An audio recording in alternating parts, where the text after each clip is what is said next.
클라우드 컴퓨팅의 구조를 간단히 알아보겠습니다. 우리가 클라우드 컴퓨팅 아키텍처라는 것도 공부를 했습니다. 아키텍처하고 구조는 뭐 비슷한 단어긴 하지만 좀 다릅니다. 아키텍처는 우리가 공부하기를 계층 구조로 이해를 했죠. 자, 클라우드 서비스를 만들기 위한 계층 구조. 그러니까 레이어 1부터 2, 3, 4까지 구성되는 단계적인, 그 다음에 자신만의 영역이 있는 그 계층에 대한 이야기를 했고요.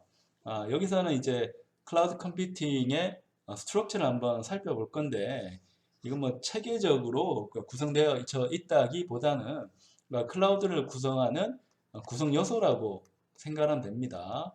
클라우드를 구성하는 구성 요소는 어떻게 될 건가? 물론 이 구성 요소는 당연히 계층 구조에 적절한 계층 구조에 포함이 되는 거죠. 자, 클라우드 컴퓨팅의 스트럭처를 보면 애플리케이션, 플랫폼, virtualized infrastructure, virtualization, 서버, 스토리지, 데이터 센터스 이렇게 5가지 영역으로 나누어서 클라우드의 구조로 삼고 있습니다. 자, 클라우드 구조를 구성하는 5가지 요소에 대해서 각각 알아보도록 클라우드 스트럭처의 각 부분에 대해서 알아보겠습니다. 자, 클라우드 스트럭처를 구성하는 구성 요소 5가지를 한번 보면 애플리케이션, 플랫폼, 인프라스트럭처, 버추얼리제이션, 피지컬 하드웨어라고 볼 수 있습니다. 자, 애플리케이션이라고 하는 것은 이 클라우드 서비스의 구조에서 애플리케이션에 해당되는 부분이죠. 애플리케이션 계층. 자, 여기서는 당연히 애플리케이션이 구동이 되는 영역입니다. 클라우드 서비스를 지원하는 애플리케이션이 실행되는 영역이 애플리케이션이라고 볼 수 있고요. 그리고 이제 플랫폼이라는 말, 우리가 이제 일상 용어에서도 많이 사용하는데, 그 플랫폼은 뭐 기차나 버스 타는 곳을 플랫폼이라고 하잖아요. 그래서 마찬가지로 이 컴퓨터 네트워크에서 플랫폼이라는 것은 애플리케이션과 인프라스트럭처를 연결시켜주는 영역을 플랫폼이라고 이야기를 합니다. 그래서 플랫폼은 애플리케이션하고 어떻게 연결되는가 하면 애플리케이션을 직접 실행을 해주는 부분이 플랫폼이 됩니다. 이 플랫폼을 통해서 애플리케이션, 클라우드 서비스의 애플리케이션이 실행이 됩니다. 다만 이 플랫폼이 애플리케이션을 실행할 때 하드웨어적인 지원이 필요하죠. CPU의 계산 능력이라든지 메모리 저장, 그 다음에 장기 저장을 위한 스토리지 접근 이런 것들이 이제 필요하기 때문에 플랫폼은 애플리케이션에게 이러한 능력을 지원을 해줍니다. 뭘 통해서? 인프라스트럭처를 활용을 해서 인프라스트럭처가 제공하는 각가지 리소스를 애플리케이션에게 전달하고 상호 교환하는 역할을 해주는 게 플랫폼이 됩니다. 자, 인프라스트럭처는 쉽게 말하면 하드웨어 자원인 거죠. 하드웨어 자원, 하드웨어 리소스를 인프라스트럭처라고 하는데요. 자, 이 인프라스트럭처를 통해서 여러 가지 이제 애플리케이션이나 플랫폼, 버추얼리제이션 이런 것들이 이제 사용이 되게 됩니다. 그래서 인프라스트럭처라는 거는 하드웨어를 이용을 해서 이 사용자에게 클라우드 컴퓨팅 능력을 제공해 주는 것을 목적으로 합니다. 목적으로 하는데 이 인프라스트럭처라는 거는 어디까지나 이제 하드웨어 자원이다 라고 생각을 하면 됩니다. 이 하드웨어 자원은 애플리케이션이 동작할 수 있도록 자원을 제공을 한다는 측면으로 보면 됩니다. 네 번째는 virtualization인데, 이 virtualization은 클라우드 컴퓨팅의 중요한 특징이라고 볼 수 있습니다. virtualization은 말 그대로 이제 가상화입니다. 실제로는 그렇지 않은데 가상적으로 생각을 한다는 겁니다. 예를 들면 이런 겁니다. 하드웨어 1번, 하드웨어 2번, 하드웨어 3번. 얘는 분명히 물리적으로 서로 떨어져 있습니다. 물리적으로 떨어져 있는데 얘를 가상화를 통해서 마치 하나의 큰 하드웨어로 생각할 수 있도록 도와주는 논리적인 논리적인 요소가 virtualization이 됩니다. 보통 이제 클라우드 운영 체제가 이 virtualization을 담당을 하고 있습니다. 그래서 가상화를 했기 때문에 유저가 볼 때는 개별적인 하드웨어를 보는 게 아니고 유저는 가상화를 통해서 만들어진 이 virtualized infrastructure를 봅니다. 인프라스트럭처를 그런 방식으로 봐서 이 하드웨어 자원에 편리하게 접근을 해서 애플리케이션이 구동이 될 수 있도록 합니다. 그래서 유저라고 하는 거는 사실은 이제 애플리케이션을 통해서 접근하는 거죠. 그래서 이 애플리케이션이 볼 때는 가상화된 하드웨어 인프라스트럭처를 보기 때문에 여기에 대한 어떤 일을 한다는 건 실제 물리적으로는 개별적인 하드웨어에 접근해서 일이 일어난다는 것을 설명을 하고 있습니다. 마지막으로 피지컬 하드웨어. 그러니까 피지컬 하드웨어는 인프라스트럭처를 구성하는 실제적인 물건이라고 보면 됩니다. 인프라스트럭처는 하드웨어 자원을 제공을 해주는데 하드웨어 자원을 제공하려고 하면 물리적인 하드웨어가 있어야 되겠죠. 이게 뭐 서버라든지 스토리지라든지 아니면 서버의 집합체인 뭐 데이터 센터 이런 형태로 피지컬 하드웨어는 구성이 될 수 있습니다. 자, 여기 우리가 살펴봤던 이 애플리케이션, 플랫폼, 인프라스트럭처, 버추얼리제이션, 피지컬 하드웨어 이런 5가지 구성 요소가 클라우드 서비스를 구성하는 중요한 구조가 됩니다. 클라우드 컴퓨팅의 네트워크 커넥티비티에 대해서 알아보겠습니다. 클라우드 혹은 클라우드 컴퓨팅이라는 개념은 네트워크를 통해서 계산 자원, 컴퓨팅 리소스를 활용을 하는 방식을 뜻합니다. 그래서 이 클라우드에는 클라우드를 지원하기 위한 컴퓨팅 인프라스트럭처가 필요하죠. 그래서 이 자원들은 가까이 있지 않고 멀리 원격으로 떨어져 있습니다. 이 자원은 1개, 뭐 2개, 여러 가지가 있을 수가 있습니다. 이런 뚝뚝 떨어져 있는 자원, remote resources를 효과적으로 접근해서 내가 사용하고자 하는 응용에 활용할 수 있는 기법이 클라우드 컴퓨팅이 됩니다. 그래서 클라우드 컴퓨팅은 이 애플리케이션을 할 때 이 애플리케이션은 내가 갖고 있는 이 터미널에서 이루어지는 게 아니고 이 애플리케이션에 대한 요청은 당연히 클라우드로 이제 넘어가게 됩니다. 클라우드로 넘어가면 클라우드에서는 자원을 적절히 배분을 해서 사용자가 요청한 애플리케이션을 실행을 해서 결과를 돌려주게 됩니다. 대부분의 경우 유저와 클라우드를 엮어주는 그 요소는 인터넷이 됩니다. 인터넷. 근데 또 이런 측면을 볼 수 있습니다. 유저와 클라우드를 인터넷으로 묶었다 하는 것은 대부분의 경우 퍼블릭 클라우드가 됩니다. 만약에 프라이빗 클라우드라고 하면 인터넷을 사용하는 순간 다른 사람도 이제 접근할 우려가 있기 때문에 보통은 그렇게 구현하지 않고 랜 같은 내부망을 이용해서 프라이빗 클라우드 구현을 하고 이 공용으로 사용하는 개념, 누구든 접근해서 클라우드 서비스를 받는다 이런 관점으로 본다면 이 인터넷을 쓴다고 하는 측면은 퍼블릭 클라우드를 사용한다는 것과 이제 마찬가지 개념이라고 보면 됩니다. 그래서 어쨌건 유저와 클라우드를 연결하기 때문에 이 클라우드 컴퓨팅의 이제 성능은 이 네트워크의 성능이 대부분 좌우를 합니다.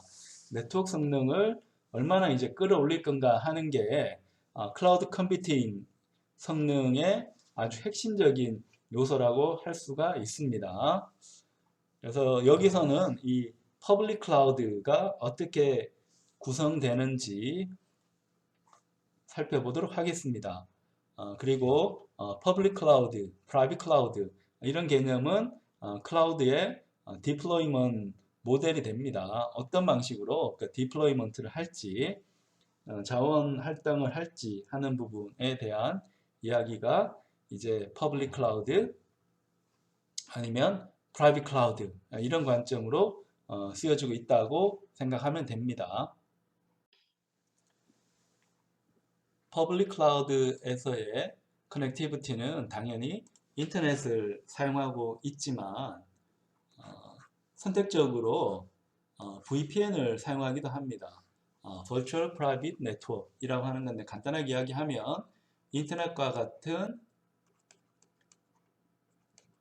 퍼블릭 네트워크 상에서 내가 개인적인 데이터, 나만 열어볼 수 있는 프라이빗 데이터를 보내는 방법이 됩니다.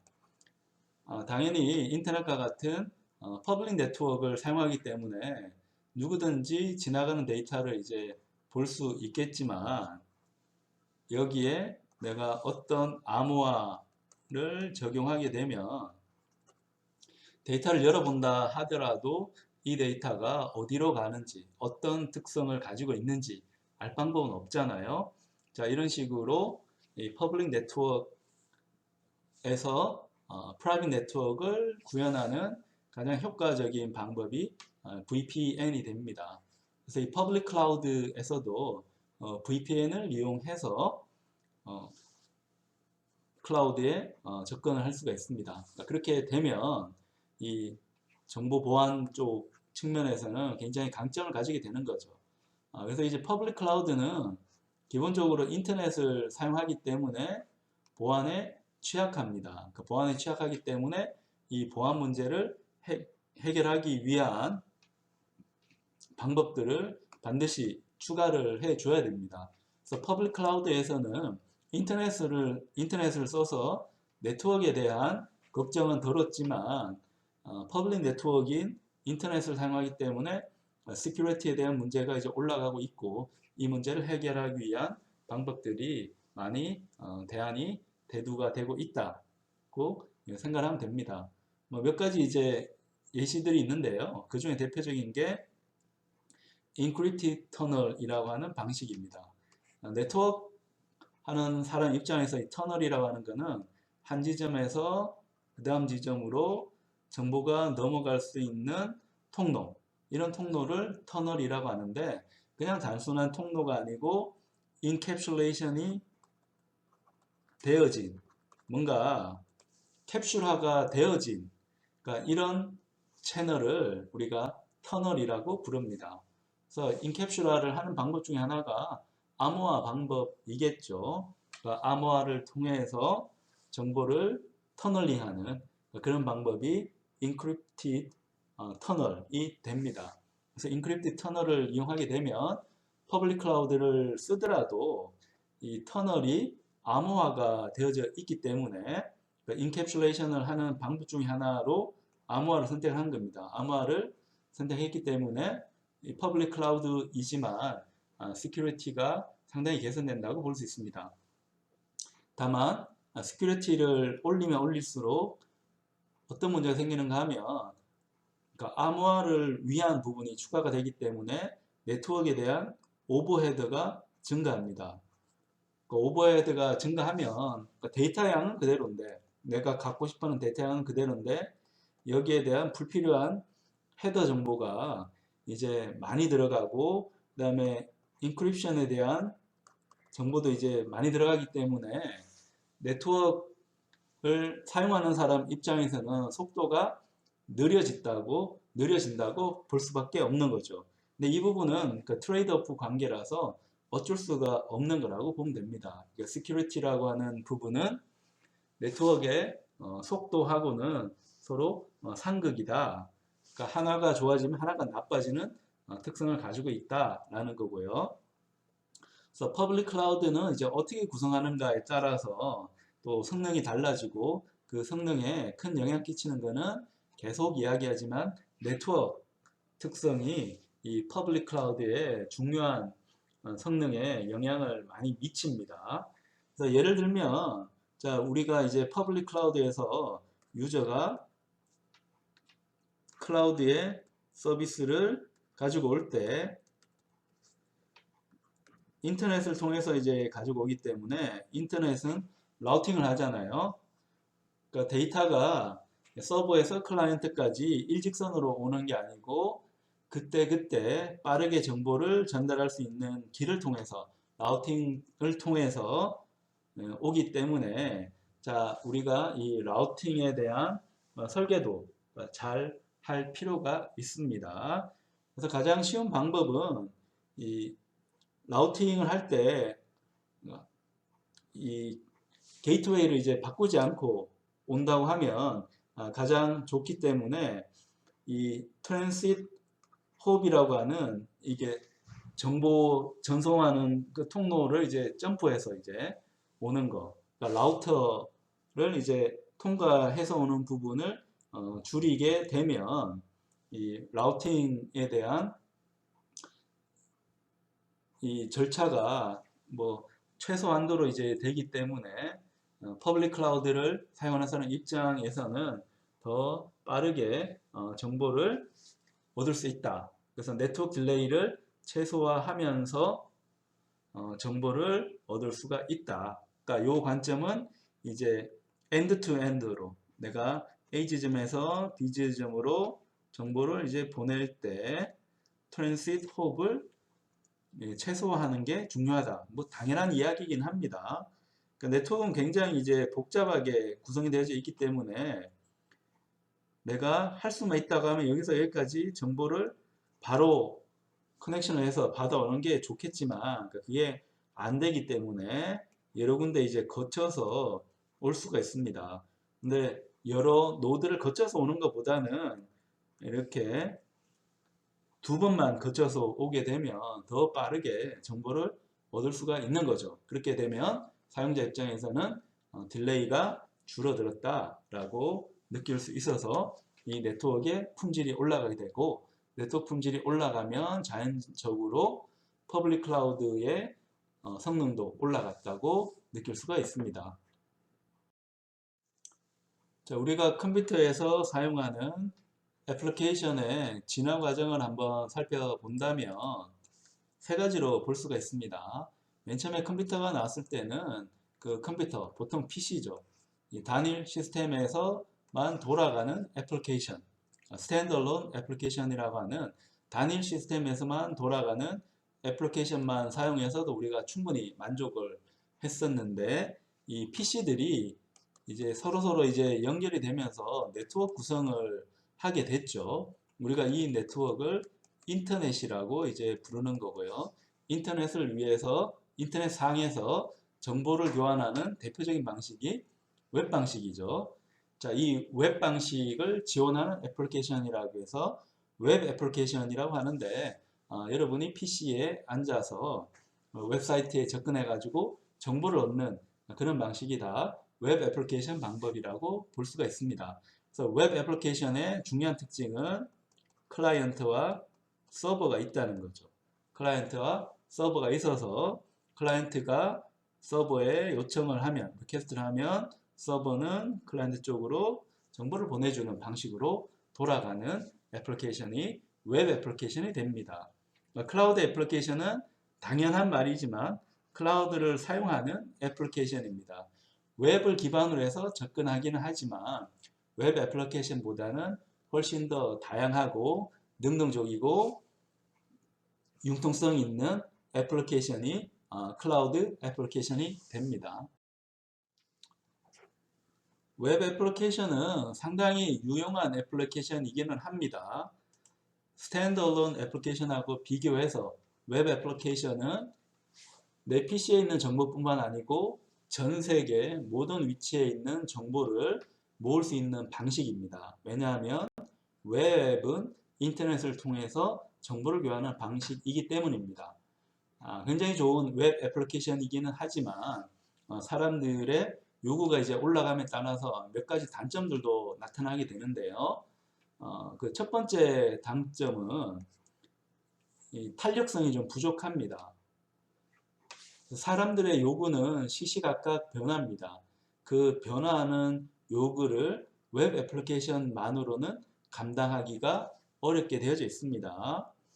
그래서 이 트랜잭션이라고 하는 정보 전송을 위한 그 절차가 너무 많이 한꺼번에 몰리게 되면 웹서버는 보통 다운된다고 표현하잖아요.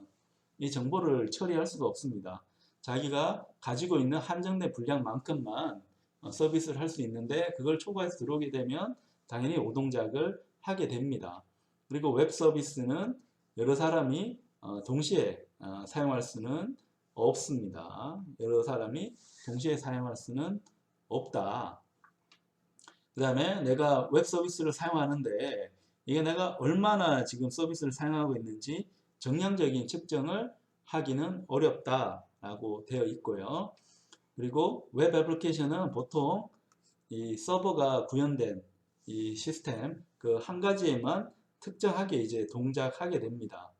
그래서 특정 시스템에서만 특정 플랫폼에서만 동작하도록 구현되어 있을 가능성이 크고요. 그리고 Pay as you go라고 하는 네가 돈 낸 만큼만 사용한다 라는 방식으로 설계가 되어져 있지는 않습니다. 물론 현재 나오고 있는 웹 애플리케이션은 이런 한계점들을 극복하는 부분도 분명히 있습니다만 통상적으로 이야기해서 웹 애플리케이션은 우리가 웹 브라우저에서 단순하게 정보를 이제 사용하는 거기 때문에 웹서버 용량이 많지 않으면 당연히 탄력성이 이제 떨어지는 거고요.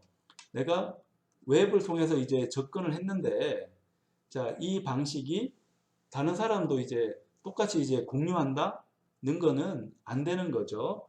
웹 애플리케이션에서 이제 세션을 서로 공유하지는 못하기 때문에 다른 세션을 열어서 이제 만들어야 되는데 그런 부분은 이제 부족하다라고 볼 수 있는 거고, 그 다음에 인터넷을 쓰는데 뭐 정량적인 이 서비스 평가를 하고 있지는 않죠. 왜냐하면 내가 돈을 지불하지는 않기 때문에 굳이 정량적인 평가를 하진 않습니다. 그래서 내가 웹을 또 접근했는데 뭐 리눅스, 윈도우 이런 서버들이 있는데 이런 것 중에 하나만 우리가 보통 웹서버로 접근하는 거지 여러 개가 가상을 통해서 엮이지는 않다는 겁니다. 그리고 마찬가지로 돈 낸 적이 없기 때문에 이 웹앱을 쓸 때 내가 쓴 만큼 이제 돈을 과금한다. 뭐 이런 거하고는 좀 거리가 멉니다. 그래서 서버라고 하는 이 고정된 장치가 있고 자리는 한정이 되어 있습니다. 이 자리를 내가 자리가 비었을 때 가서 정보를 갖고 오는 조금은 좀 웹서버 입장에서는 좀 수동적으로 반응을 하는 그런 시스템이 웹 애플리케이션의 서버 기능이라고 보면 웹 애플리케이션과 비교되는 클라우드 애플리케이션의 중요한 특징을 알아보겠습니다. 영어로 좀 되어 있긴 하지만 영어 뜻 그대로 한번 살펴보면 이해가 좀 빠릅니다. 첫 번째는 멀티 테넌시, 두 번째는 elasticity, 세 번째는 heterogeneous cloud platform, 네 번째는 quantitative measurement, 다섯 번째는 on-demand 서비스가 됩니다. 멀티 테넌시는 다중 사용자라고 볼 수가 있는데요. 이 개념은 좀 구별을 할 필요가 있습니다. 당연히 웹서버가 있으면 이 웹서버에는 여러 사용자가 붙을 수가 있습니다. 그러니까 이걸 말하는 게 아니고 이 웹서버가 구동되는 인프라스트럭처를 한번 보자는 겁니다. 그러니까 동일한 인프라스트럭처를 이용해서 웹서버가 구동되고 있기 때문에 이 속에 있는 자원은 각 사용자가 서로서로 이제 공유할 수밖에 없습니다. 근데 클라우드 애플리케이션은 다중 사용자가 자원을 공유를 하지 못하게 만들고 있습니다. 예를 들면 이런 겁니다. 클라우드 서비스를 쓴다고 하는 거는 이 사용자 입장에서는 이 클라우드 서비스는 온전히 나만을 위해서 존재를 해야 되는 거고, 옆에 1번 사용자하고 다른 2번 사용자는 있는지 없는지도 모를 정도로 확실하게 구별이 되어야 된다는 겁니다. 물론 이 클라우드는 동일한 인프라스트럭처를 공유할 수는 있겠지만 논리적으로, 소프트웨어적으로는 사용하는 자원이 확실하게 엄격하게 분리가 돼서 사용자끼리 교류가 일어난다거나 뭐 공통 부분이 있다거나 절대 이렇게 되지 못하도록 해주는 게 멀티 테넌시의 기본적인 개념이 됩니다.